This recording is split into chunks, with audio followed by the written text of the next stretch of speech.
Here's how to book a seat on KPB Ekspress bus with redBus. Download and open your app. Click the Enter Origin tab to search and select your source city.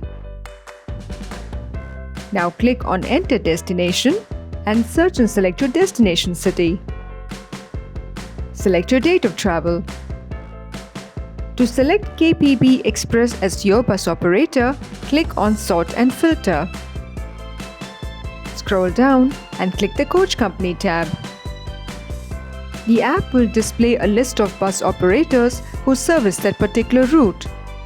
Look for KPB Ekspress. Click on Apply after selecting the bus operator. Select the bus of your choice from the range of options that are displayed. Select your seat and then click Done. Select your boarding and your dropping points and then click Proceed. Enter your passenger and contact information and click Continue Booking. Verify your trip details, enter your offer code and select your mode of payment. Once your payment has been confirmed, you will receive your KPB Ekspress bus ticket. So download the app now and book your bus tickets today with redBus.